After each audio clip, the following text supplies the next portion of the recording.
All right. Okay. Hi, I am Peter St. Ange. Welcome to another in my series of interviews on economics and freedom. Today, I am talking to my friend, Allen Farrington.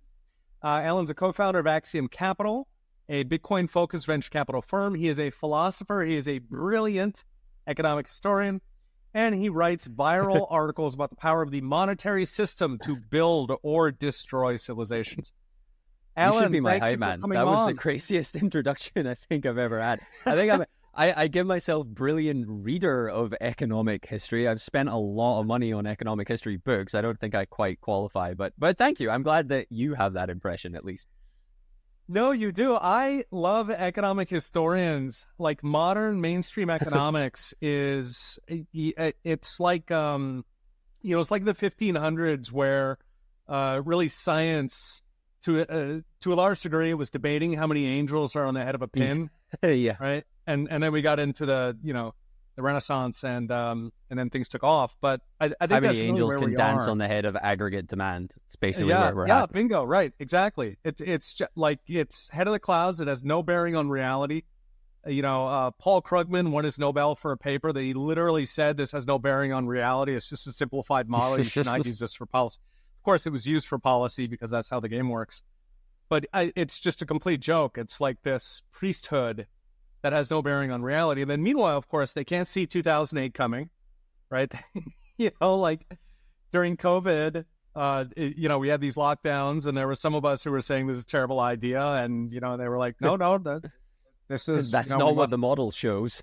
that's not what the model shows. Yeah, it's astounding. They didn't see inflation coming. They didn't see any of this coming. So I don't think they even know what inflation is, so it's not that surprising they didn't see it coming. Don't, right? They literally think inflation means when a price goes up, and they're like, "That's what it means." And then you're like, "Yes, but Yeah. what caused it?" Well, price is going up. Yeah. It's horrifying. And these are top guys. I have tweets saved up of people from like Harvard where like they don't understand that like a demand curve that like people want less of a product if the price goes up. It's just stunning.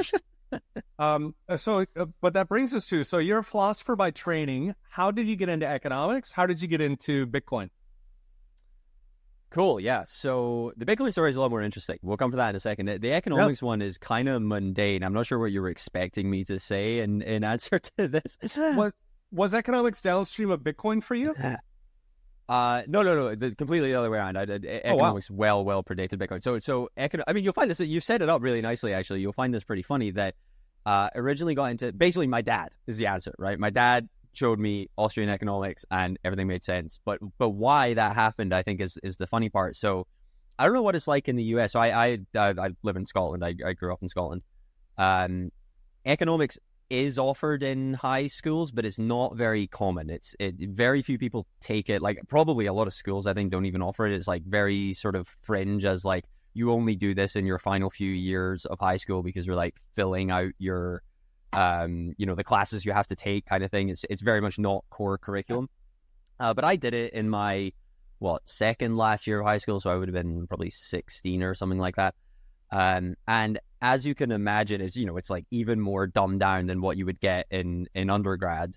And so it's basically just micro. They split it that way as well. So it's the first half of the term, right, is like microeconomics, and it's basically just common sense. It's like accounting, effectively. It's like there's not that much that you can plausibly disagree with. But then they do macroeconomics, and it's just all complete nonsense. And even at that time, and without having anything to really compare it to, I just got this sense. I don't think I could have told you exactly what was wrong with it. I was too young, and I was basically too ignorant as well. But I knew something was wrong with it. I was like, this just, especially following the micro part, which is just common sense, and then it's like macro, complete bullshit. And basically, I was just bitching about this to my dad at some point of like having really had enough of it, and he laughed because he had the similar experience 30, 40 years earlier or something. And then he, went to the shelf and got down a bunch of Austrian stuff. I think the very first book he gave me on this was Socialism by Mises. I think it's not really an answer to the question I'd asked, but maybe it was just the closest to hand or something. He got that down. But then, I just got stuck into that.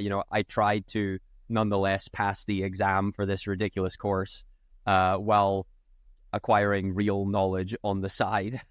And so that was the start of it. interesting you asked about the link to Bitcoin though. So that it does lead in quite nicely. That was all well before I discovered Bitcoin, and was very, very helpful for when I discovered Bitcoin. So I've told the story a couple of times. I don't think it's super interesting, other than maybe like exactly what my background was. There wasn't any particularly interesting event that led to me either discovering it or getting it. I think it was just, I found it. I came across it on the internet, as one does, in 2013 or so. And I had a handful of background experiences that were very, very helpful to, I think more importantly, not dismiss it. It's not even like I got it right away. Yeah. Because almost everybody I think has this story of like, oh, I found it in X year and I thought it was stupid, and then I saw it again in Y year and it had gone up 1,000 times, and then I didn't think it was so stupid anymore. I thankfully didn't have that at all, because on the one hand, I had pretty well read in Austrian economics, specifically by that point. So that would have been 4 or 5 years later, not to dox myself too much, but by that point, I'd read pretty much all of the classics. I was very well, and I moved on to, I kind of graduated in a sense to then arguing with economics undergrads at uni, because they didn't know what they were talking about their own subject, which I'd find very entertaining. So I had that source. I had what I was actually studying, which was joint math and philosophy. Both of those, I think, fairly self-explanatory, are useful. I wouldn't say to be clear, I wasn't like a cryptographer or anything.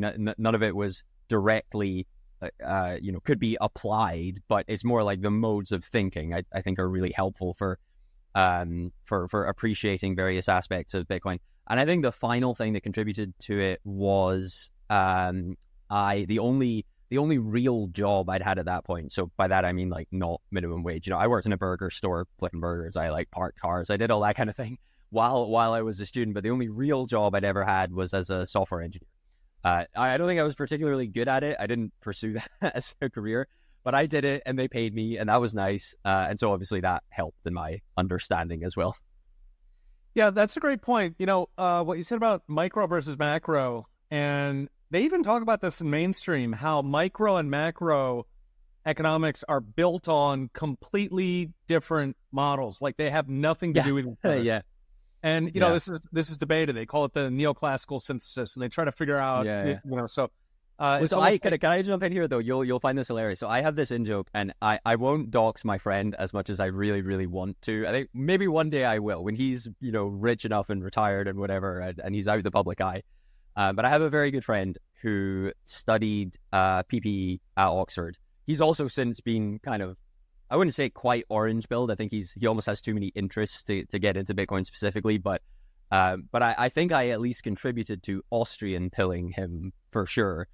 And for a while we would have these debates about macroeconomics. Even debates kind of harsh. It was just like amicable discussions, and he just like basically never come across this line, or maybe he'd heard of it, but he never had anybody articulate it to him like in live discussion, and he did eventually come around to it. But one of the ways I was making fun of him in the interim, and thankfully this is stuck because I think it's great. I can't say his name. Say his name was John Smith, right? It's not, but if it were, then I coined Smith's number, right? And this is a fundamental constant of at least economics, maybe just the universe. And Smith's constant tells you the number of people at which a microeconomy becomes a macroeconomy. So when you hit Smith's number, everything changes. All of a sudden, everything changes. It is really. So one day I'll tell you his actual name, but I don't think that's fair right now. If he's watching this, I'll send it to him. Well, he'll know. Yeah, no, and you also see this in physics, right? So you have Newtonian physics and you have particle physics, and they behave very differently. That's understandable in that context. But in this context, if you're talking about like human motivation, and you're sort of building up the micro. For those who aren't familiar with economics, it's split into two parts. Micro is talking about like personal. Do you go get a job? Do you get married? Do you do you take a vacation at Christmas time? And then you've got the macro, which is kind of looking at the top down, and that's looking at unemployment, inflation, and GDP and things like that. And in Austrian, also in classical economics, they all have to follow the same laws. Like everybody, so if a bunch of people decide to work, decide to to go get a job, then, when you count that from the top, you'll see a bunch of people took a job. It's the exact same thing, no matter whether you look at it from the top or the bottom.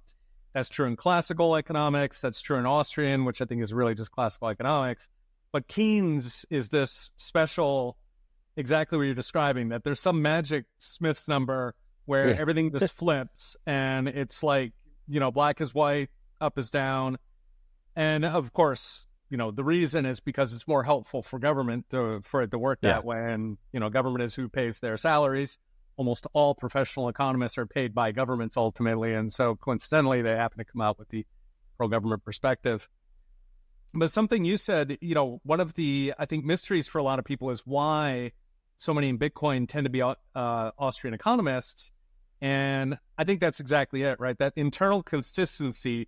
If you understand Classico or Austrian economics, you tend to become pro-gold because you understand the arguments for gold, right? That, money is not some religious sacrament that, governments draw down from the heavens.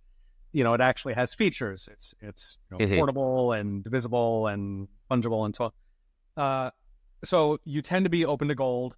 You also tend to be open to other monies. And so at that point, somebody who's trained in Austrian economics could look at Bitcoin and they could say, okay, sure, it's not, magical government money, but that doesn't really matter. I'm interested in what are the actual features.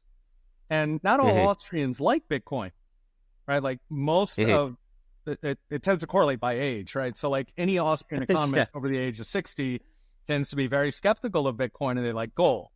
And, you can go through all the features and, they might say, yeah, but government's going to ban it, or what if there's no electricity, or what if the hackers get it? Yeah, and at least they're coming... Which is good. There are good arguments against it. It's exactly. Somebody needs to make them.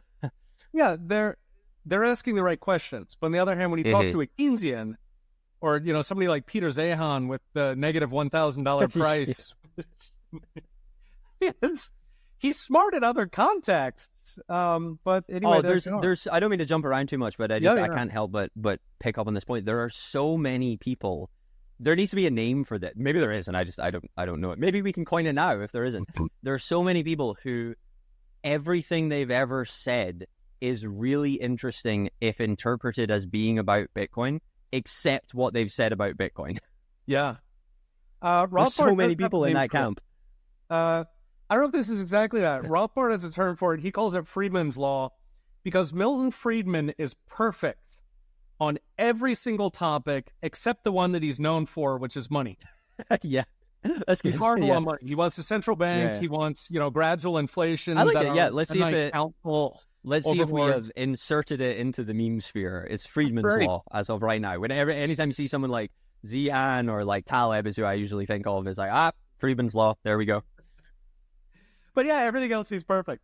All right. So you have a skill for writing viral articles. When I look at your articles, I'm always like, I went to school for economics. I'm not a very good writer in that sense. I'm clear, but I don't create worlds. I'm not like a literary writer. You are. You've got some beauties out there.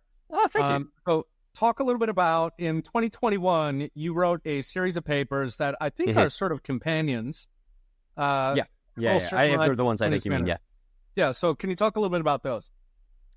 Sure. I mean, please interrupt if you think I'm going off on kind of the wrong tangent, because there's a bunch of maybe interesting background to it as well. That the impetus for writing these is going to sound kind of amusing, probably a little bit off topic, but it was basically because if you think about the timeline, right, these were mostly written in fall into winter of 2020, and then they were published December, January, and February of going into 21.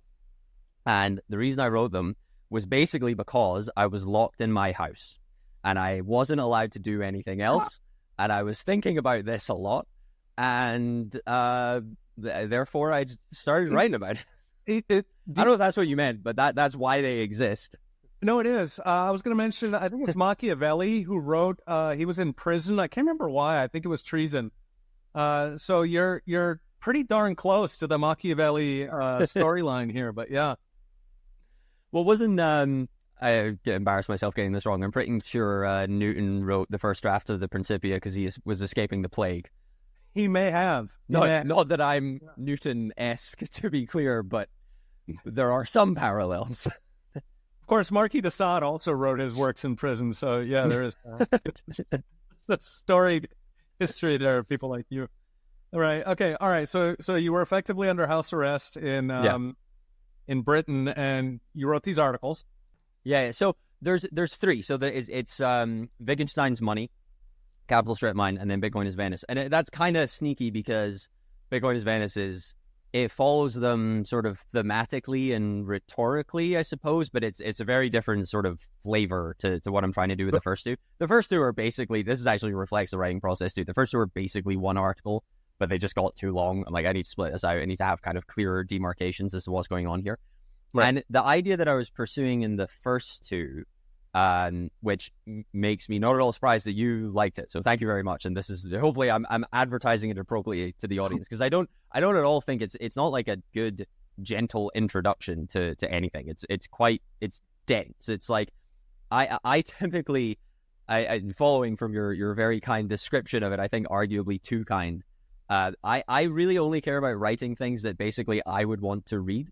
And so I'm well aware that there's a lot of people, I've gotten this feedback a lot, and I kind of I sympathize with it a little bit. I also just don't really care. They're like, oh, this is way too difficult, or, oh, it's far too obtuse or verbose or whatever. I'm like, I know, that's on purpose.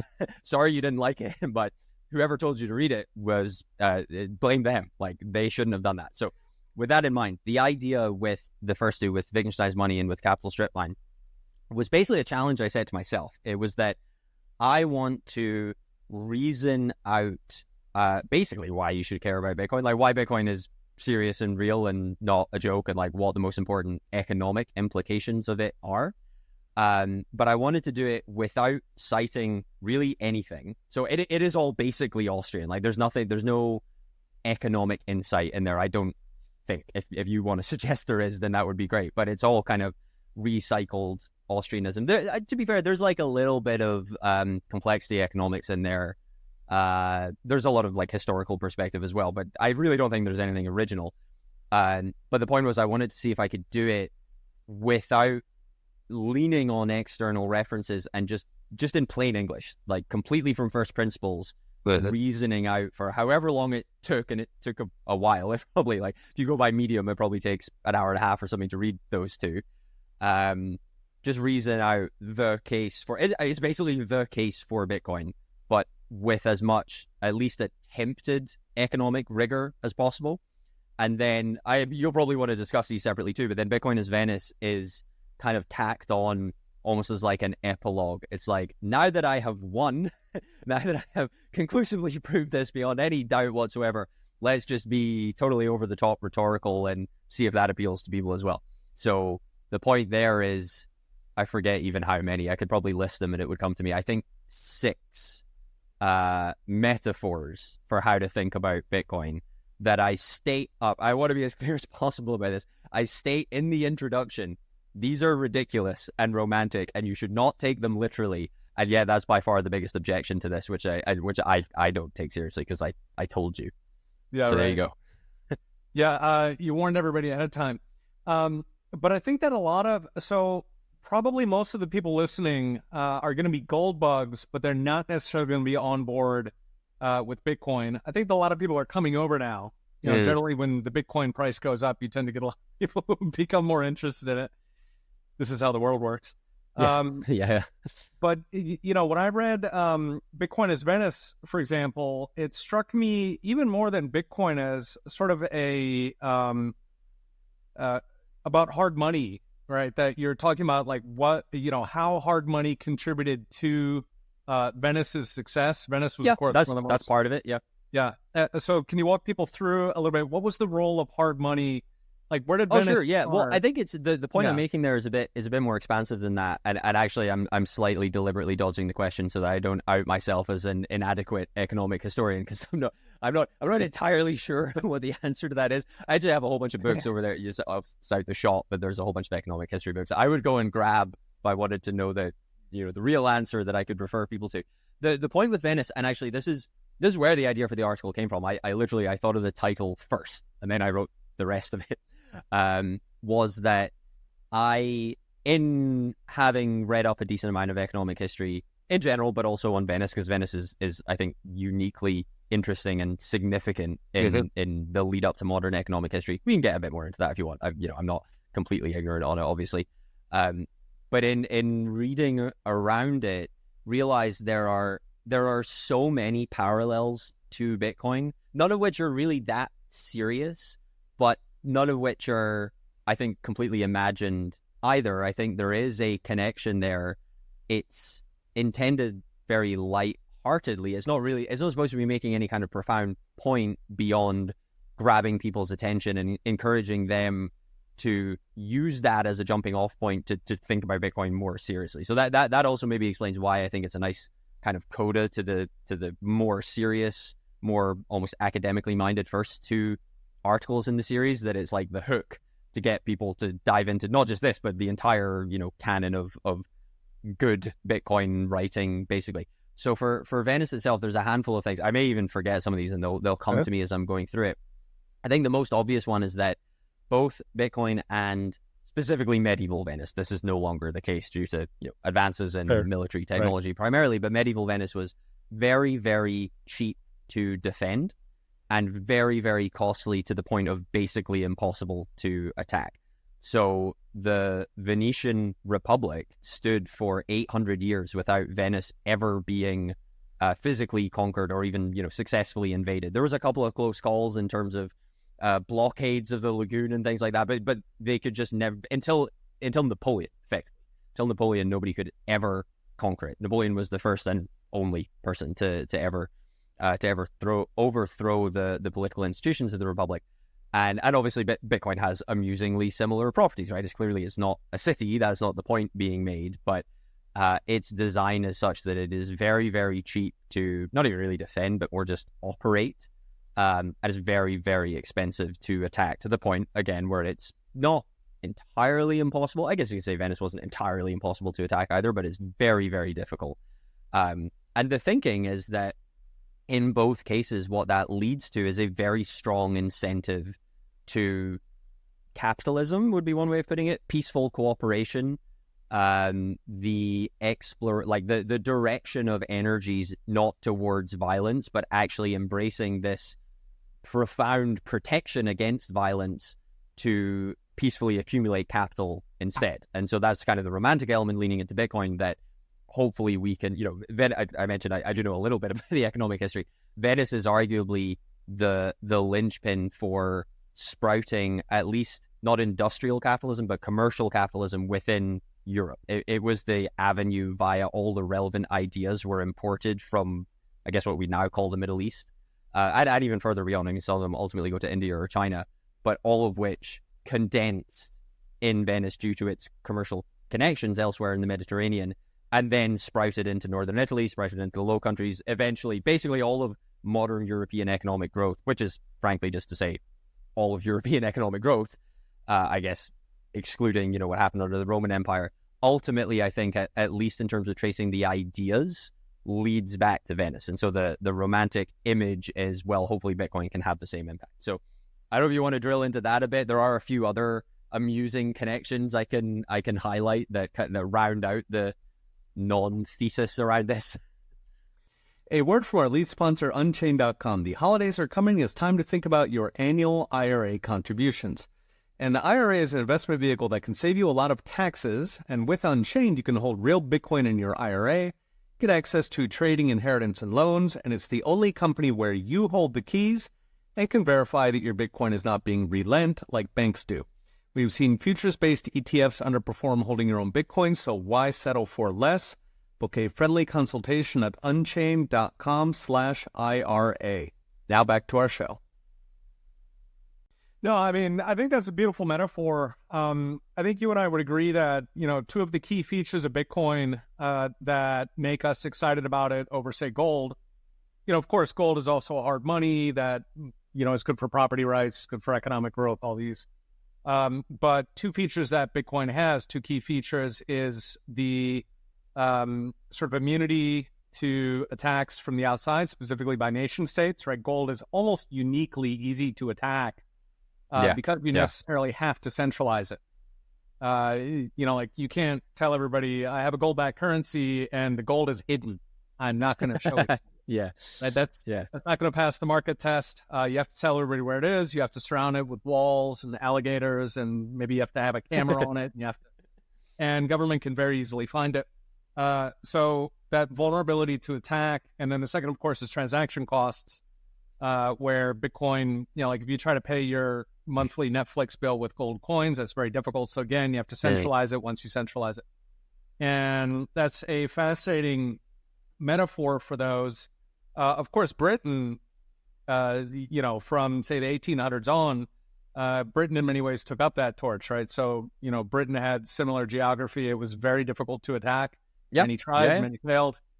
And the irony of it is that in that age, being surrounded by water, water was the cheapest way to conduct trade. And so water is the transaction cost. And then, so I think it's a fantastic metaphor.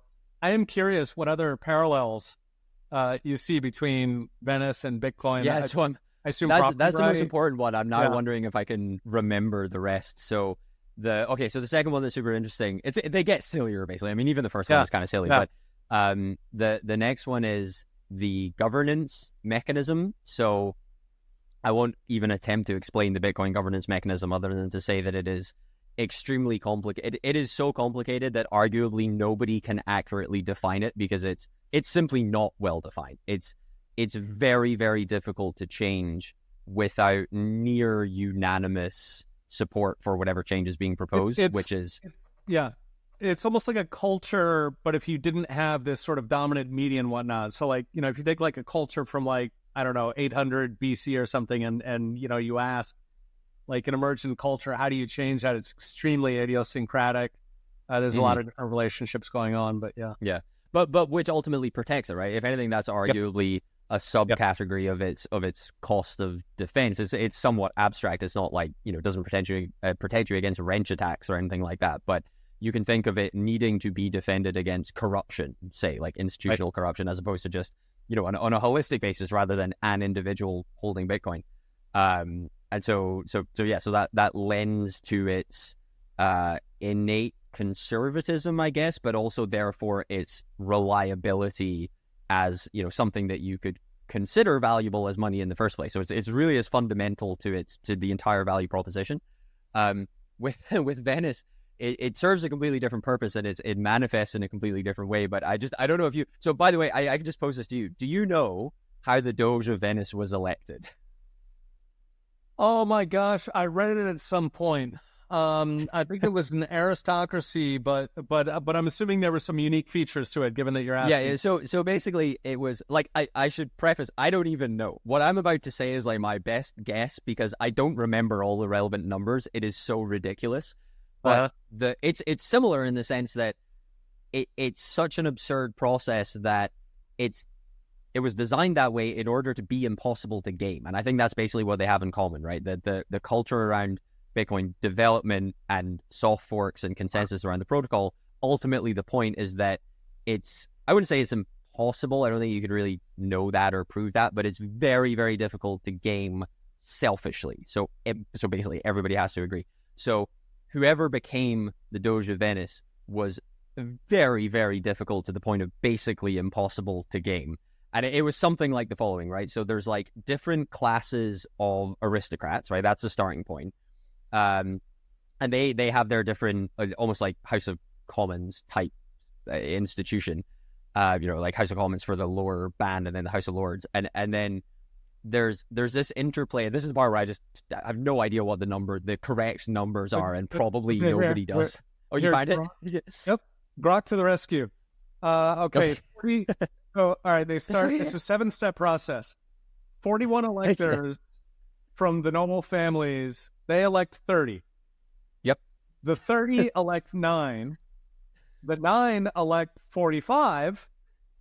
The 45 just to be clear, sorry, each step, they also go back and forth between electing from the original pool and from the new pool that's just been elected.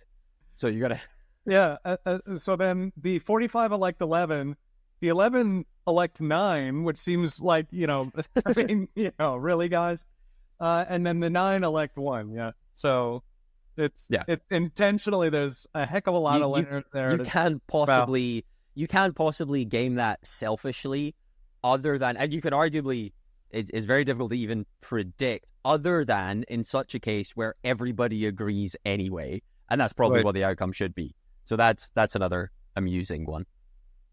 Yeah, that's a fascinating way to get consensus. Just like have so many layers of votes that the only person who can make it through that. Incredibly obscure governance. Defends by incredibly obscure governance. That's the lesson.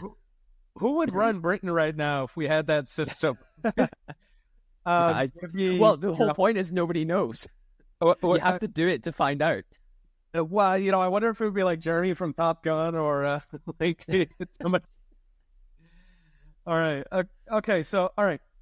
So on the question of hard money, so I want to get your thoughts on a couple things here. So you have, at this point, a deep finance background. I've seen you destroy mainstreamers on financial questions. It's a joy to watch. You do it out in the open on X for our entertainment, modern version of Gladiator Battle. Okay. So talk a little bit about hard money.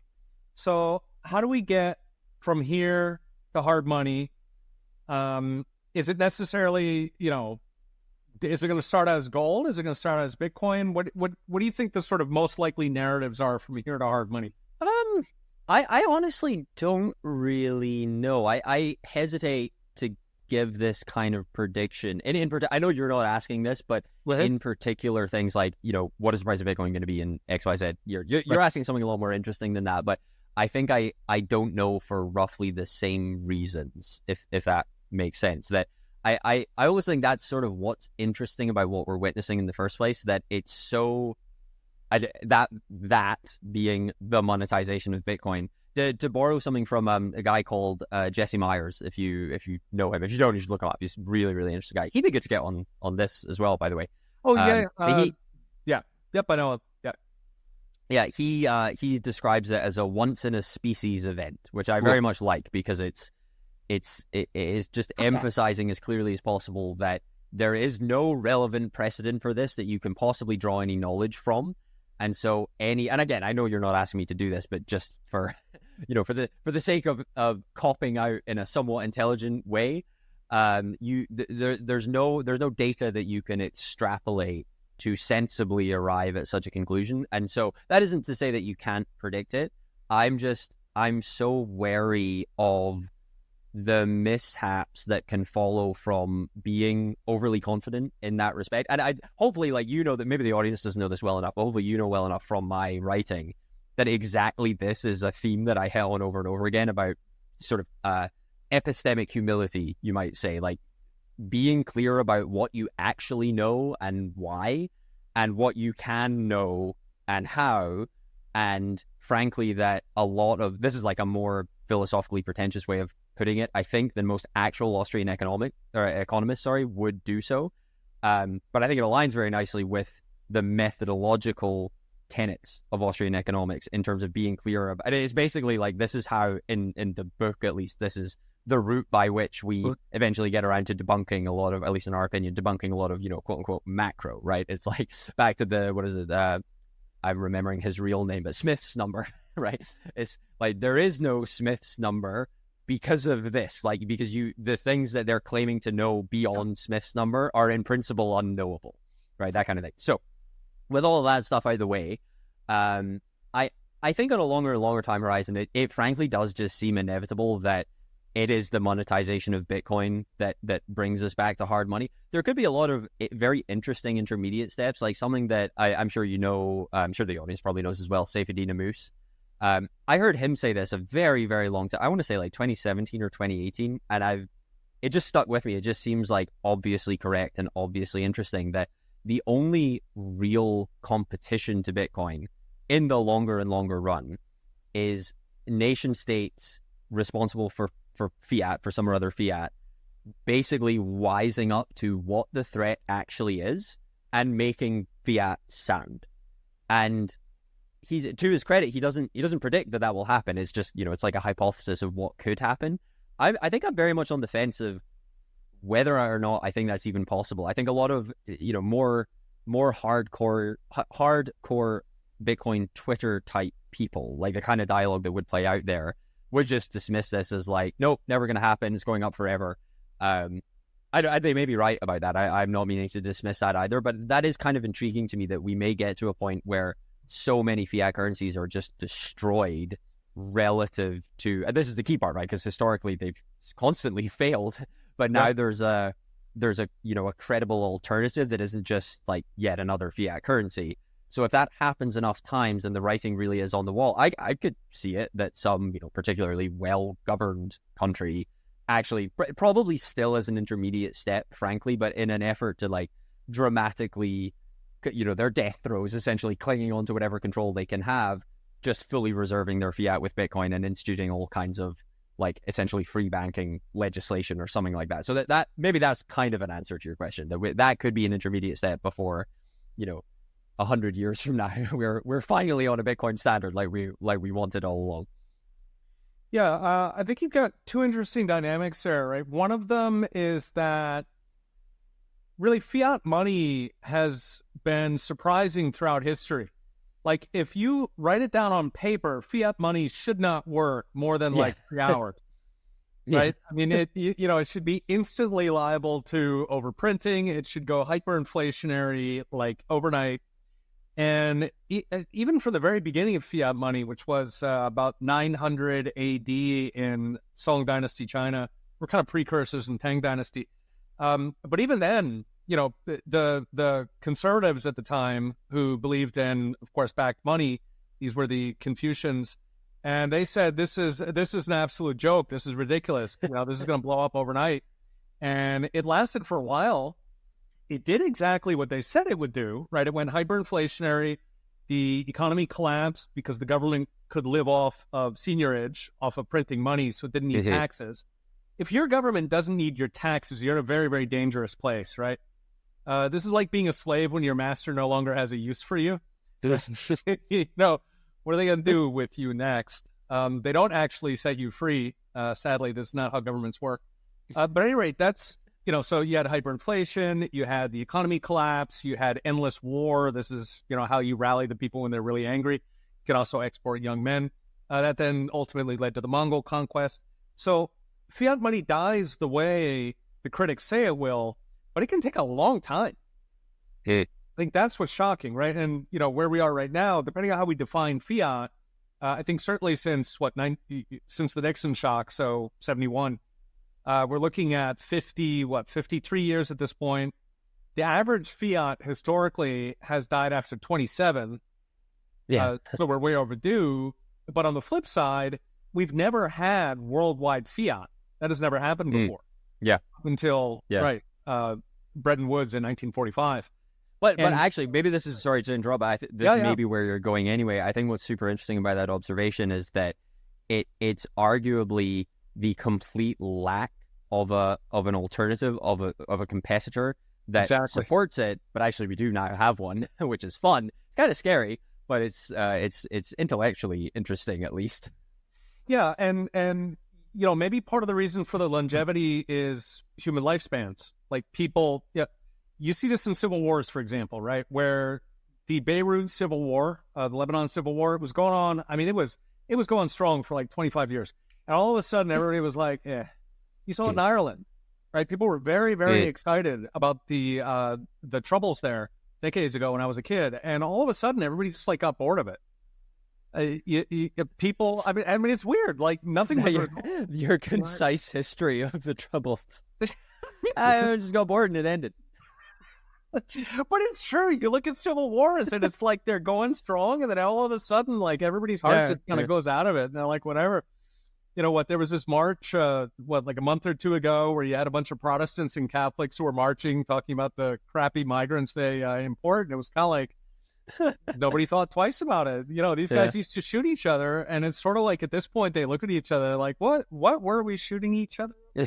But it's just funny, right? You have like this human nature, and so that's interesting in terms of Bitcoin, because if you talk to, somebody who is interested in inflation, a hard money person, an Austrian, it's a very clear age distinction, right? We were talking earlier, like nobody under 40 for sure who's an Austrian economist cares about gold? Almost nobody. Yeah. Right? They're almost all I buy Bitcoin. that, yeah. Almost everybody over the age of 60 doesn't care about Bitcoin, right? They care about gold. And, of course, over time, that's now changing. So it makes me think that on the one hand, we have this alternative to fiat in the form of Bitcoin. And Bitcoin's interesting because it's much more useful than gold, right? Bitcoin has the potential, I think, to be a much closer competitor to fiat money in the way we use it, like credit cards and things like that. Yeah. But the question is, so Bitcoin may not look like a really close competitor simply because the people who understand Bitcoin are not yet influential. Yeah. I agree with that. They're like 27-year-old engineers or something. Eventually, the people who run banks, the movers and the shakers are going to understand it. And at that point, it graduates into a full alternative. And that becomes, what you said earlier, right? That now fiat, we go from a fiat oligopoly or a fiat monopoly really based on the US dollar. And now we go into a competitive situation. Yeah. And we wouldn't expect fiat to be able to hold up to that. Yeah, I agree. I think it comes back to something we alluded to a couple of times, actually, more than one. I mean, the most recent time I remember is talking about the dynamics of attack and defense within the comparison to Venice, obviously. I think the cleanest way of describing why this is the case is roughly as follows: that fiat has one thing, or at least one thing I want to focus on going for it that makes it I wouldn't say superior to gold, but I think is often underappreciated, understudied even relative to why people might like it versus gold, or even like a form of fiat that is, nonetheless just fully reserved with gold, something to that effect. And also that gold has one, or again, at least one that I want to talk about, feature that makes it significantly worse than Bitcoin. And actually these all come together in terms of how you should appreciate the dynamics of the situation. So the thing about fiat that I think is underappreciated is that, and an excellent reference on this, by the way, Lynn Alden's book, Broken Money. This is, I think it was, for me at least, was the best source on crystallizing how I think about this. It's really, really fantastic. Fiat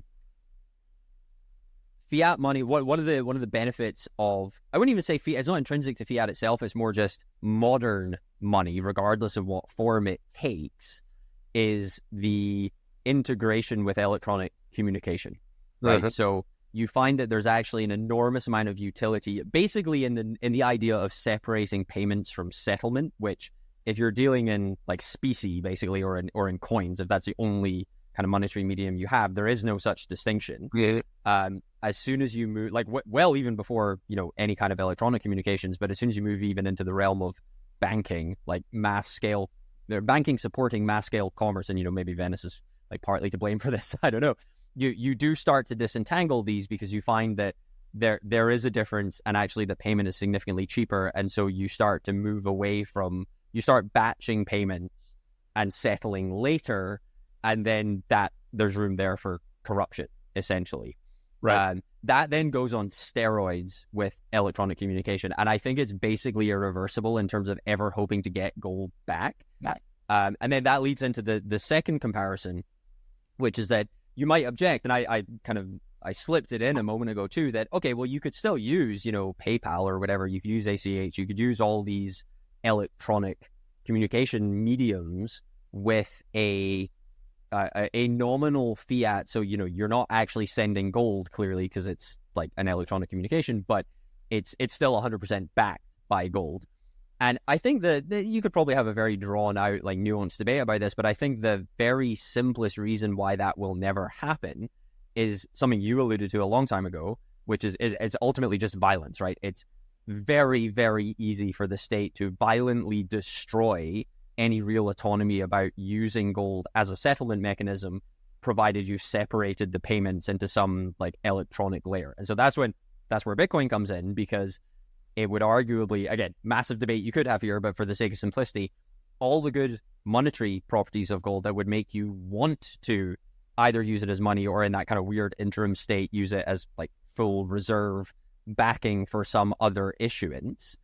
But it also has, it's not hamstrung in the way gold is, in that you can actually have payment and settlement be essentially the same thing, that is intertwined with electronic communication. So it actually can compete with fiat. So it can compete with fiat by virtue of ultimately being better money, which is what gold bugs have known all along, or let's say a better savings instrument, right? Gold bugs have known that all along, but they've been very grumpy about like, well, why isn't fiat collapsing? Well, it's not collapsing because it's way more useful in day-to-day payments than gold can even possibly be, given the potential to just violently shut it down if anybody ever tries. Basically, the only reason I think Bitcoin is interesting, and this goes back even to, the governance is extremely decentralized and it's very hard to attack and all that stuff. The only reason you should really care about Bitcoin at all, and maybe if you're like a gold bug, this is especially what you should be thinking about. Gold bugs should care about Bitcoin because it inherits all these properties, but it upgrades crucially on resistance to violence, right? It is far, and again, I don't want to say it's not perfect. There's interesting debates here too, but it is far, far better at remaining, having the community using it, remaining autonomous and decentralized, and it being, right back to the Venice metaphor, right, being extremely costly to try to attack them and shut down their ability to route around fiat, whereas it's just completely trivial with gold. A word from our sponsor. If you own gold, you're probably very happy with prices hitting all-time highs. But your gold can do more. It can generate passive income for you. With Monetary Metals, you earn up to 5% interest on your gold and silver paid in more ounces. Accredited investors can earn double-digit returns in their bond offerings. All interest is paid in ounces of gold and silver stored in your account free of charge. If your metal is gathering dust at home or costing storage fees in a vault, it is time to start putting your metal to work with Monetary Metals. Visit monetary-metals.com/Peter today to learn more. Now back to our show. One of the central insights that Bitcoiners have is that centralization invites corruption. Yeah. And there's this almost cult of centralization in sort of the mainstream, of course, because it's funded and it's influenced by government. Oh, yeah. Governments love centralization. So they talk about economies of scale and things like that. And, fortunately, I think that in many ways, Bitcoin, one of the funny things about Bitcoin is that it's sort of a stereotype that whenever there's some problem in the world, Bitcoiners say, Bitcoin will fix this. And, yeah. Right? And people make fun of that. Which starts off as a joke, but then the more you think about it, they're like, Bitcoin might actually fix this. That's the funny thing, right? Yeah. So, it was started in reaction to bank bailouts. And then, of course, you had the inflation, you had the trucker protests in Canada, right? You keep having these illustrations right now. No, but then just to be clear about how silly, but then it's like seed oils, Bitcoin fixes this. Like porn addiction, Bitcoin fixes this. Like dropping marriage rates, low fertility, literally any social problem that you have identified. If you think about it hard enough, you can figure out why Bitcoin fixes it. Like that. Yeah, Saifedean talks about, if you've got an inflationary currency, it makes people not value the future, and then exactly. Yeah, and but I think it's funny in this moment right now because I think that the theme we're going to be having over these next couple of years. So there was just a number that came out on Doge, right? The Department of Government Efficiency, not the other one. And it's got over 70% approval. So 63% of Kamala voters support Doge and want it to succeed. Keep in mind, this is after they literally Hitlered Trump, nonstop for months. Well, and Elon a little bit too. Towards the Elon, end. exactly. Yeah, they dished on Elon. They've been calling all sorts of things, and yet 2/3 in a democracy, it's very, very hard to get 2/3 of people to agree on something, and that's 2/3 of the hostile voters. Yeah. And I think what it's saying is that after the debacle of COVID, there is a just almost universal understanding, I think, certainly in the West, but arguably worldwide, that the system is just thoroughly corrupt. Yeah. Right? It's, sort of this fascistic union of government and big business and, non-government organizations and grifting, institutes of whatnot. And I think there's just this visceral anger towards that, and people very much feel like they're getting ripped off. Of course, money is with the central banks and Wall Street. They make a call and they have coffee with the guy. It's just absolutely central to that. And so I think in many ways, going back to that age, science progresses funeral by funeral. I think that the spread of Bitcoin is going to absolutely take off as people understand, number one. I hope so. I mean, I think there's a flip side to that though, which is it's kind of darkly funny in the sense that it's almost a meme if you've been in Bitcoin for long enough. It's like it's the flip side of Bitcoin fixes this, which is like most of the time you say it as a joke, but you're like laughing so you don't cry about whatever the actual issue is. And so where I think is relevant here is that there are in fact so many issues where it's it's not as remote as what I say before, like seed oils or something like that. It's far closer to the essential problems of closeness to the money spigot and political corruption and so on, where some issue will explode into public consciousness for whatever reason, right? Like it could be Doge, but Doge seems kind of manufactured in the sense, like it could be like an organic news event, right? And all Bitcoiners will be like, well, Bitcoin fixes this. And obviously now that this is news, everyone will realize that Bitcoin fixes this and become Bitcoiners. And it never happens. So you got to be careful. Like, I don't want to get too, I've been in Bitcoin for long enough to just be like permanently jaded. It's going to take a long time. Oh, for sure. But it's like a marketing campaign, right? If you're trying to sell Ford cars, first you try doing the whole, this is what men do. And then you try doing the whole, this is elegant and, this is performance. And, you like as a marketer, you kind of throw everything you got at the product, and some of it gets this segment, some of it gets that segment. And, I think, so you take people like Alex Gladstein who've come to Bitcoin because of the human rights questions, right? So, you can kind of put that in maybe the Canadian trucker mechanism. And then, a lot of people come because of the inflation thing. Some people come for the bailout thing. Some people come for the corrupt government. So, I mean, you're right. Like each of those pitches is going to appeal to a certain number of people. And, I think if you sort of boil those out, sort of abstract away from all of it, what you're talking about is authoritarian versus freedom, ultimately. Yeah. I think all of those you can put into that category. Can you speak freely? Can you transact frequently? Can you raise your family without being harassed? Can you keep your farm? This is topical in your benighted country at the moment. And so, yeah, I mean, I think you would share my enthusiasm that, yes, it's frustratingly slow. You want people, being a Ron Pauler my whole life, I'm like, wake up, man. It takes people time. But on the other hand, he's an honorary member of Doge now, isn't he? I know. That's what I gleaned from the timeline, at least. Yes. So it finally paid off. It was like 16 years later after the 2008. That was when he became big, right? In 2008, because it was, the fallout from the financial crisis. He then ran for president. A lot of people liked him. Obviously, it didn't work.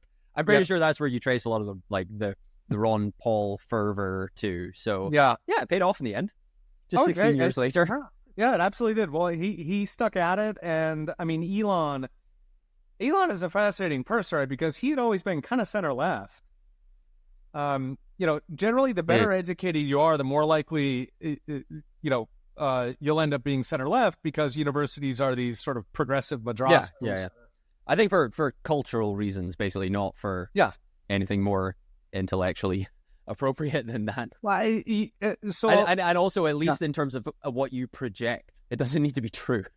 Right. And then, so for example, I did the Ph.D. I wasted, 8 years of my life in school. You're going to get indoctrinated to a certain degree. Yeah. Right. You're spending all these time. The system is sort of structured where you have the professor and then you have, the students sitting at their feet, and it's gonna flip a lot of people. But Elon's fascinating, right? Because he has sort of started out center left. Jordan Peterson, Joe Rogan. There's all these characters now who we think of as right wingers.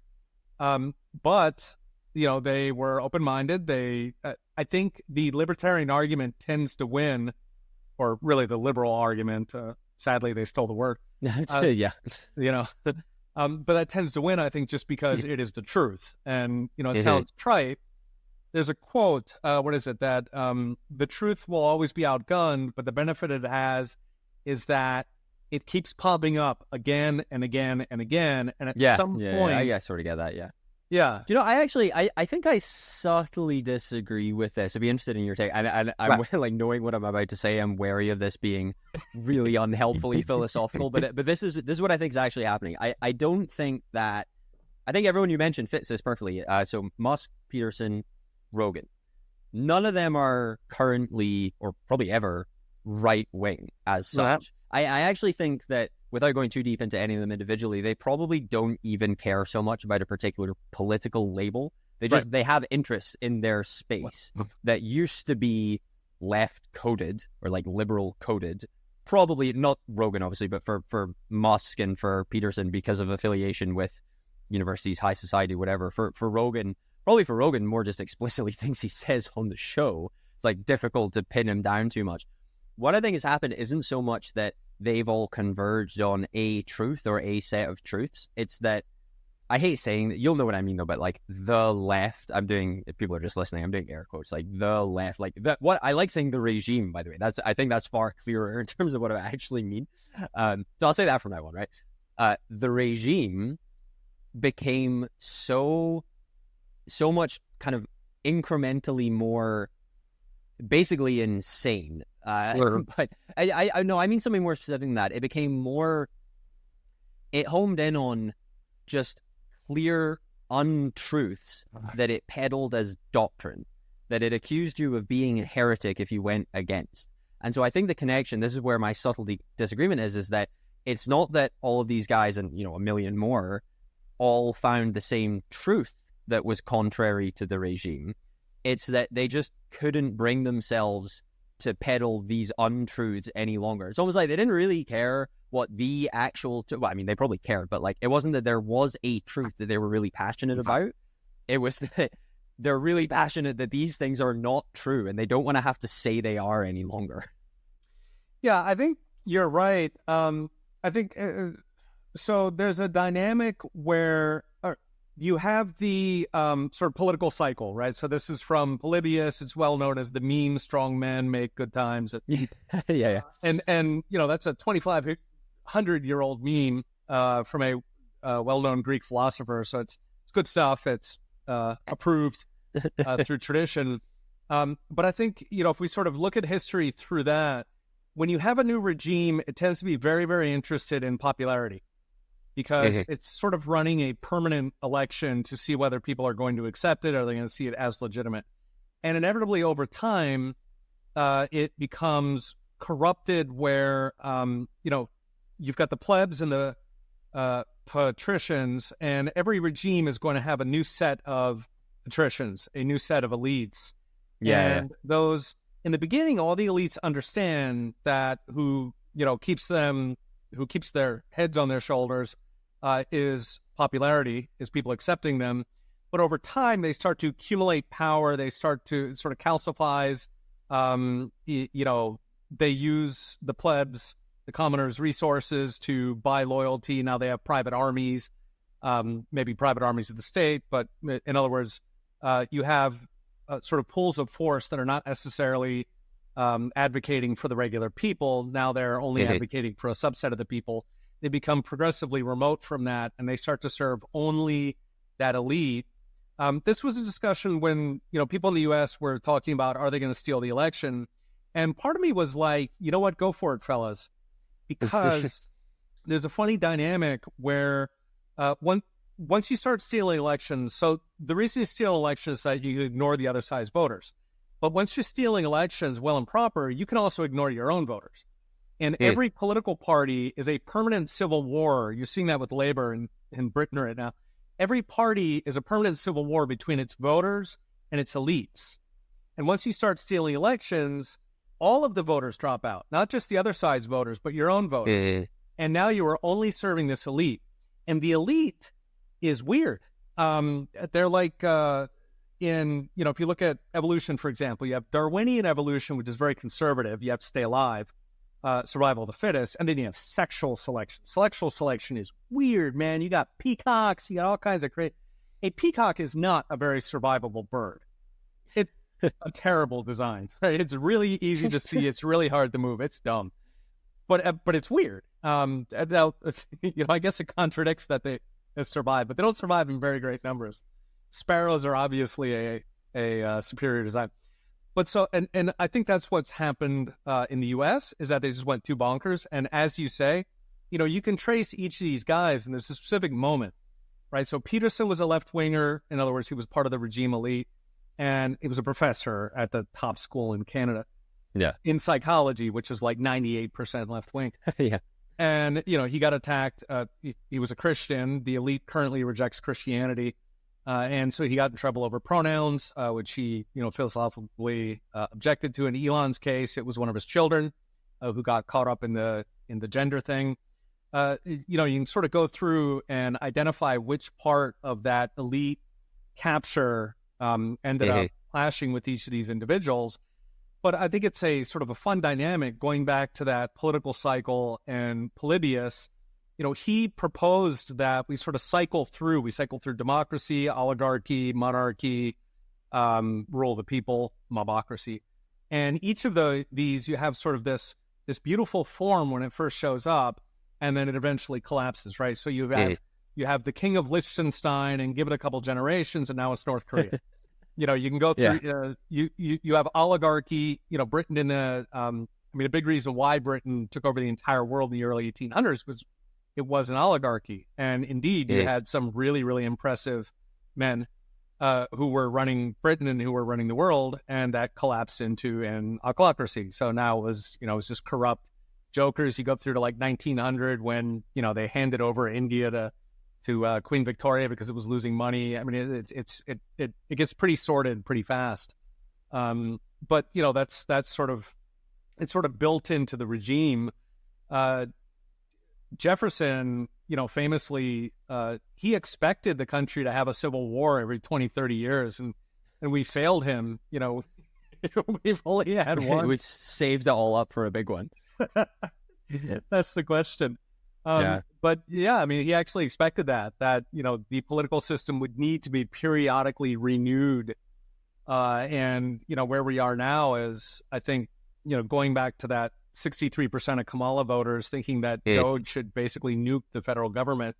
I think it's a fascinating time where there's this broad recognition, at least in the West, or, even in Japan and places like that, there's a broad recognition that the system is corrupt, it's failing, it is decayed, it needs to be thoroughly renewed. Yeah, and I'm disappointed that it seems implied that your long-term thesis on Liechtenstein is bearish. I don't know if what came to mind when you said that, by the way, was, the King of Liechtenstein has written an amazing book called The State in the Third Millennium. Are you aware of this? No, I didn't know that. Okay. It's instrumental to the sovereign individual. It's I don't know how many times they cite it, but it's I don't mean by like number of citations, but by intellectual heft. It's absolutely pivotal to their thesis. Fun detail, by the way, just we're jumping around all over the place, but this is pretty good, that the reason I got into the economic history of Venice is that one of the other most heavily cited things in the sovereign individual is I'm going to forget the exact name of the paper, but it's by a historian called Frederick Lane. Very, very well known, probably not nowadays, but historically was very appreciated economic historian. I think he worked at Harvard, if I remember correctly, and he's basically the authority on Venice. This particular paper, though, it's something about like that. I want to say it's the economic costs of political violence or something like that. Anyway, you can imagine how that would very nicely play into the sovereign individual thesis too. And he's basically making the argument that violence should be treated formally as an economic good. And here's like how you would do it. Here's a suggestion as how you would do it. Here's some like obvious historical readings of this. And so I loved that. We can find out. Do you do like show notes or something? We could put it in there, like a JSTOR link or something like that. But I like this so much. I then looked into who the guy was, and it turned out he was like the foremost economic historian of Venice. And so again, it's my bookshelf. I've got like 4 or 5 books by him, 3 of which are about Venice. But also the King of Liechtenstein. That's where this started. I'm sad to hear that, because that book's great too. Yeah, no, I mean, for the record, I cite the King of Liechtenstein as my example of the ideal form of a monarch. So no, good. Yeah. I'm a huge fan of him. But if we go through Polybius, you fast forward 100, 150 years, and there's a good chance that the monarchs are going to look like Prince Harry and, these sort of rulers who, are like literally worse than the guys running Prince Harry. Yeah. So, sadly, everything decayed. A word from our sponsor. If you run a business and want to get customers excited about your loyalty and rewards program, you can now implement Bitcoin rewards with Oshi Loyalty. You get all the perks of a full-featured loyalty and reward program with real Bitcoin rewards every time your customers shop, refer, and engage. Boost customer retention, loyalty, and lifetime value. And if you're looking for Bitcoin rewards when you shop, check out the dozens of companies in the Oshi marketplace at Oshi, that's OSHI.tech/shop. Start earning Bitcoin today. Now back to our show. Okay, so you recently wrote an article with the Right Honorable, you guys do this, Steve Baker, talking about the post-Trump. Yeah, I am neither right nor honorable, but he very much is. That's why we ban titles. Okay, so the Right Honorable Steve Baker, FRSA, by the way. My apologies. Peace be upon him. Okay, so the world is suddenly taking Bitcoin seriously post-Trump, and walk us through that. Why are people taking it seriously now? I don't think the answer is all that interesting. They just have to. I think we covered this maybe at the very beginning. I forget what we were even talking about, but they just don't have the option of ignoring it anymore. So this is a very short article, by the way. It's published in City AM, which is a British kind of financial-oriented, mostly online newspaper. And just to be completely clear, the real point of this was as our way of announcing that Steve has joined Axiom as an advisor, so we can get that little shill in there. But we had to have something to say about this rather than just that. So we co-authored this. The bulk of what we talk about in the paper is basically just it's a combination of, I think, extolling the virtue, this sort of, in light of this conversation, fairly obvious virtues of Bitcoin. I don't need to recount all of them. Drawing a bit too on Steve's experience, not just his really quite immense economic knowledge, but also his political career as well. He was an MP for a long time, if the audience doesn't know. And that's where that's the right honorable part. I think you inherit that. I don't know exactly what the mechanics are there, but that's he was an MP. He was a big deal. He was a minister as well. He was the Brexit minister for a while, by the way.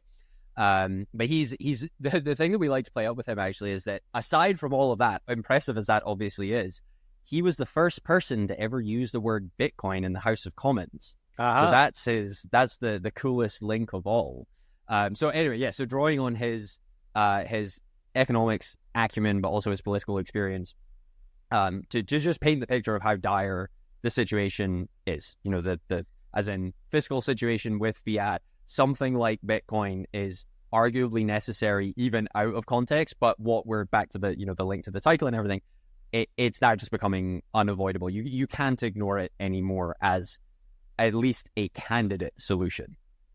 So one of the things that I've really noticed here in the States is that since the election, there were a lot of people who were almost professional black pillars, right? They're just like Eeyore, right? Like, there's no hope. It's all over. And I mean, just a lot of those people, it's like they woke out of this slumber. I think you guys are due for it. There's just so much anger right now that, I think the British people are the frog ready to jump out of the pot. But sort of shifting to that white pill, Axiom, if I understand, you guys are looking at Bitcoin companies that are like in the Bitcoin space. One of the big criticisms in Bitcoin, right, is that you can't do anything with it. Right? It's just a savings tool. Talk a little bit about what kind of projects, that you're working on. Sort of, the Bitcoin white pill. Like, what are the opportunities out there to spread Bitcoin to make improvements? Oh, sure. I mean, it's still very small. Like, I'm not making any grand claims about, we're fundraising in the moment. That's part of the reason that Steve's joined. We're not raising a huge amount of money by any means, certainly not by, Silicon Valley venture standards. We also obviously have to tackle with, well, why not just buy Bitcoin instead? And for the most part, the answer is no, you should just buy Bitcoin. Actually, you should at least do that. And then maybe we can have a conversation if you understand it appropriately. Our attitude though is that I don't want to like throw any of our investments like too much under the bus. I mean, we have everything listed on the website if people want to go to. So our site is Axiom, AXIOM, BTC.capital. You can then do /investments if you want. It's very easy to find if you just go to the main page. You can see a list of everything we've invested in and kind of poke around them. Also, definitely the kind of other end of the spectrum. I don't want to list every single one and say what they do. But what we're focused on, what we want to try to find is basically, it's kind of implicit in the answer, like you should just go buy Bitcoin. At least as a starting point, you should go buy Bitcoin. That for the most part, Bitcoin is savings technology. And if you're thinking of it in any other way, or at least if you're ignoring that in however you're thinking about it, you're doing something very, very wrong. So we do very much acknowledge that. At the same time, because it is, I think the core of what's interesting in terms of what lends itself to applications that we can get involved in is that it is natively digital, obviously very much as opposed to gold, arguably as opposed to the way fiat like really works as well. That lends itself to there being applications that use Bitcoin basically as technology, probably also as money, but at the very least as technology, tapping into whatever these novel monetary components are, and then are able to create services that the way we kind of like to characterize this is harking back to a different piece that I wrote basically when Axiom kind of came out of stealth as such. It's called Capital in the 21st Century, which I think you read. I think we've talked about this, that one of the things I'm highlighting there is that ultimately the point of any capital accumulation is to get to a point where we can create goods that are either cheaper or better or entirely novel. So they weren't possible prior to whatever technology has been invented as a result of the capital. Well, it's kind of synonymous with accumulating capital, right? And so that's what we're looking for, but where Bitcoin is a key component of how this novel good or service has been achieved. So I'll give some examples, without naming the companies, I'll give one or two examples to like give an idea of what this even could possibly be. So I think the one that we have, it's kind of the most obvious one in the sense of we have the most exposure to it, is the most mature, I think is the most well understood, is utilizing Lightning as essentially as FX. So our overall, we have a bunch of investments that all play to this in some or other way. The thesis is basically as follows, that for any currency pair, basically other than like probably dollar, euro, pound, yen, probably any other, and certainly if both the currencies are outside of that, big four, if you want to call it that, it is very likely cheaper to have a transaction between, somebody in one jurisdiction using one the government shitcoin and somebody in another using another one by swapping at the edges for Bitcoin and then sending over Lightning. That is almost certainly going to be significantly cheaper than basically using correspondent banking. This is often communicated as being like a remittance play. I think that's true, but it's almost completely missing the point, because I forget the exact stat on this, but it's something like remittance is 1%, maybe even less than 1% of the overall market for, if you're excluding exclusively financial transactions, so hedging essentially, sort of real economy transactions in FX markets that are predominantly B2B, even those, obviously, they have to go over the same shitty fiat rails, and doing it via Lightning is much, much more efficient. The really exciting thing there is that doesn't involve anybody caring about Bitcoin being money. It's just, as it's being utilized as technology effectively. However, the hope is, with this, and arguably with everything that we invest in, the hope is that once you onboard them, they start to appreciate the benefits of Bitcoin as money. And actually, this whole thing gets even better and even cheaper if they just ditch the fiat, right? Or which it doesn't need to be like atomic. It doesn't need to be binary in the sense of, they used to be paying in this and now they're paying in Bitcoin. They used to be receiving this and now they're receiving Bitcoin. You can kind of edge them in that direction. So you can start off like, maybe 5% of this incoming transaction will actually just keep as Bitcoin. But then in the longer run, you expect that to go to 100%. So I think that's quite a nice example, because we got a bunch of companies that play that in some way or another. I was going to see if I can think of an example of something just completely different. Well, something that we're noticing that we didn't have a huge amount of this in Fund 1. So we're currently raising for Fund 2, our second venture fund. We're expecting to see a lot more applications in capital markets than we did previously. Yep. We have a couple of investments that I think is fair to categorize as that in Fund 1. Ideally we'll be in a position to, when they do phenomenally well, we'll invest in them again from Fund 2 as well. But there's some newer ones that are coming on, which are they're just doing very interesting things that are all based around the idea that given you can program Bitcoin, you can come up with far, far more interesting financial applications than is really possible with fiat without some like absurd level of trust that undermines what you're trying to do in the first place. What would be an example, like options or something as simple just as custody, frankly, is an interesting one. I mean, this is an area that we don't have any direct investments in this. I think most of the companies aren't really with. It's kind of a backstory of like why we haven't had the opportunity to, and we may not. But something as simple as, well, how do you actually custody Bitcoin in the first place? And do you, for example, have this relatively novel concept, or novel in the sense of being commercialized? The idea has been around for a while, but this concept of multi-institutional custody. So it's the Bitcoin that you're custodying is in a multi-sig. So as opposed to just, you, the individual or institutions is kind of a more interesting example for this. You're worried about essentially the fiduciary responsibility of how this is stored, and like you can't risk losing a key, say, which is a lot more nuanced in an institutional setting than it is just as an individual.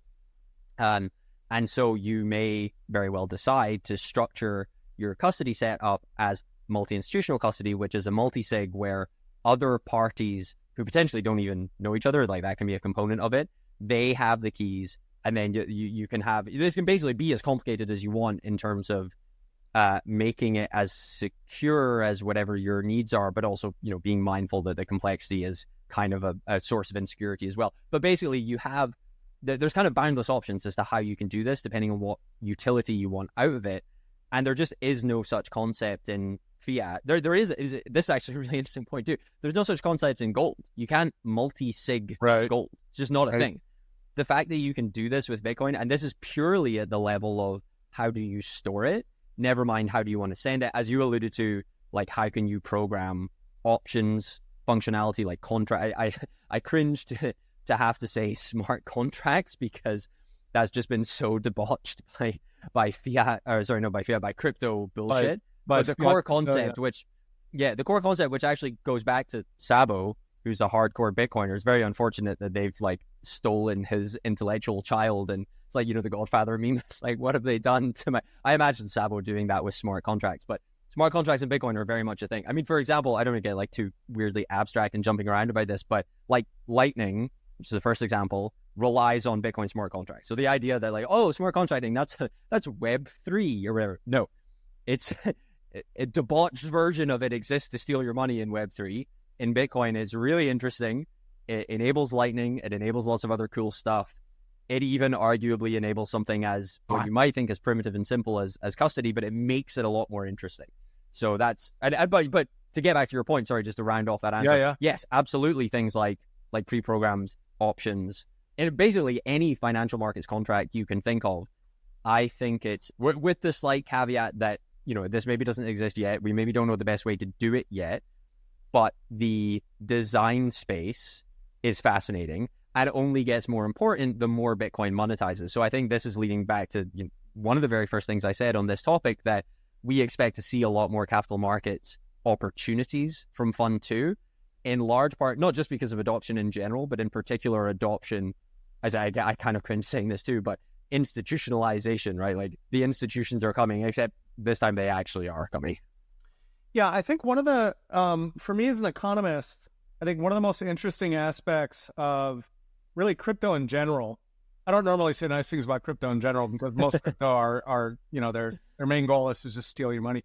But what's been fascinating, I think, is that you've had a lot of engineers bumping their heads up against how do a lot of these things work. And there's a lot of things like banking, stock markets, central banking, where they are, once you reduce them to an equation, like once you try to replicate a central bank, for example, there was something a couple of years ago, there were a number of stable coins that tried to use so-called algorithmic central bank. Oh God, right?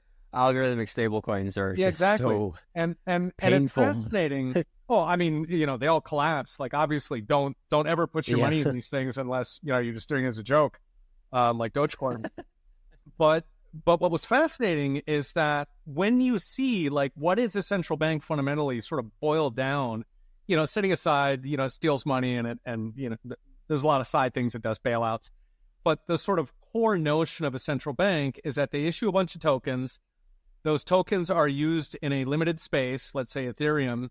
And then if there's, if the value is going down, then they'll pull some out. If the value is going up, then they'll put some in. And that's it. That's the whole freaking thing. And then, once you see that, you can then take it to the Fed and, all the big talk and, we've got the... No. That's all you're doing is that you have, passed a law that all Americans have to use this stupid token. And then every time that the token is getting kind of weak, i.e. we have high inflation, then, you pull some out. And, now, of course, once you realize all these things, how simple these things are, banking, custody, the notion of multi-sig where, you require different people to permit something to be spent. Once you understand all these things, it's fine to learn or, to sort of test these things with crypto. But like if you're actually going to be putting your life savings on it, right? If you're going to be running your company treasury on that, then you need to pull back to something that's in the real world. So in a sense, like for me anyway, crypto is kind of a fun sandbox, but don't like put the kids' college fund in it, right? Yeah. Like come back to the real world. Yeah. You touched on something there, which I think is really funny, by the way. I am keen to bring it to your audience's attention, which is, I think, a relatively recent trend that I've noticed of Bitcoiners deciding to describe fiat and like fiat, monetary institutions and mechanisms in crypto terms, like with crypto taxonomies. Right. So like Safe is great at this in terms of like describing, the fiat is like, it's a shitcoin with one node. It's the Fed. The Fed is the only node. Exactly. And like all kinds of things are downstream of that. The other one that came to mind too was, I don't know if you know a guy called Alex Leishman. He's very, very funny. Very bright guy too. He's a good friend of mine. He's CEO of a company called River. Quite large, to date successful Bitcoin company. But he has this habit of, it's a thing on Bitcoin Twitter to like tweet out, breaking and then just like a price, and it's so draining. It's like incredibly high time preference content consumption. Like, oh, the price of Bitcoin has changed from 5 minutes ago. Amazing. So he has this way of doing it, which I love. It's like preserves an element of both entertainment and education, where he'll always say breaking. 1 Bitcoin now worth, and then whatever, like 100,000, say, right? So like Bitcoin now worth 100,000 IRS utility tokens. So I approve of that too. Yeah. No, I was in a debate with Noah Smith of Noah Opinion, like a week or two ago. Him. Yeah. He's like, what do you mean, the debate as in back and forth on Twitter, or like a real debate? Yeah, it was done with John Papola. Was the moderator. He did the Hayek Keynes videos, and Zero Hedge ran it. It's up on their website. Oh, cool. But it was funny because we were talking about money, and I wanted a quick way to convey to him how money works, because of course he's a Keynesian, and bless his heart, he doesn't know how money works. And yeah, I mean, it's a token, and they adjust the number of tokens, and it's for a Keynesian. This is. They have to like go home and like think in the shower about this and sort of repeat the words and sort of dig through each one. But I mean, that's something that really, Bitcoin, I think taught a lot of us, is just a lot of these structures are so much simpler than you think. The stock market, every element of the financial system can be reduced to a very, very small piece of code and can be run at essentially zero cost. Or near zero. It's because, I mean, you mentioned this before in a completely different context, but it's essentially a priesthood, right? Like the reason, the concepts are extremely simple, and they invent all of this like arcane, impenetrable terminology to keep people out. Not because it elucidates anything at all. If anything, it's the opposite. It deliberately obfuscates things. Yeah, exactly. Right, which is one other thing, just because you mentioned the the Keynes Hayek video. I haven't thought about that in a while, but it is amazing. If the audience hasn't found it, just like probably YouTube, just Keynes Hayek, I think it should be enough to find it. There's a couple of details about that I just want to bring up, mainly just to see your reaction. It might trigger something amusing. I won't do it now, but at one point, I don't think I could do it now, but at one point, I think I knew the entire Hayek part off by heart. Like there's bits of it that are just lodged in my memory. Which is nice. Another thing though, because you mentioned, I actually don't know the guy's name. You obviously know who he is, but the creator of it, Yeah. I remember hearing long time. This may even precede all this Bitcoin stuff, for as far as I know, or my involvement in it. I remember seeing him, like a video of him, I think on a panel, like at some conference or something, just talking about it. And somebody asked him, you may know this already, but the audience may not. Somebody asked him, how did you, or like, why did you make it a debate? Like, why that structure? How did that happen? And his answer, I thought, was genius. Like, this has never occurred to me before at all. And I probably watched it hundreds of times, like literally hundreds of times by the time I saw this video. And he said, we obviously only really care about the Hayek part, right? Like that's what's like really matters in this. But if they set it up as equal and balanced, right, they realized, or they predicted, I think correctly, that gives it the green light to be shown in schools. And when he said this, I just remember like, this guy's a genius. Yeah, this is the most brilliant piece of like counter regime propaganda I've ever come across. So even now, like, I recommend people go watch it. It's great. Yeah, it's fantastic, and I'm a huge fan of that. I think one of the superpowers that we have on our side, which I would define as anti-regime, is the Rebel Alliance. Yeah, is that we know their arguments in many cases better than they do. Yeah. We have more perspective on it. And so I think in particular, we know the source of their arguments. They often say things that to them are just slogans, and we're like, you of course are citing so-and-so, and they're like, what? Yeah.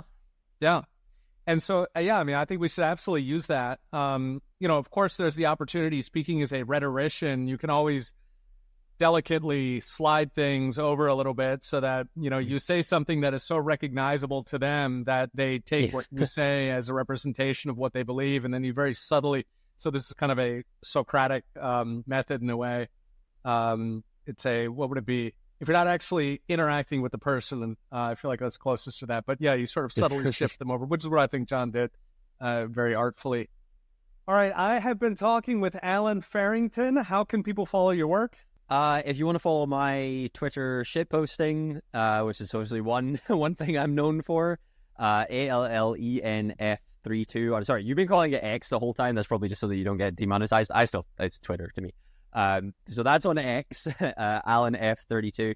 If it's Axiom stuff you're interested in, I gave the URL before, but just again, it's AXIOMBTC, so AxiomBTC.capital. Thanks for tuning in. Remember to subscribe so you don't miss an episode, and go to petersange.com for daily videos and weekly in-depth articles on economics and freedom. Okay, we'll be watching. See you next time.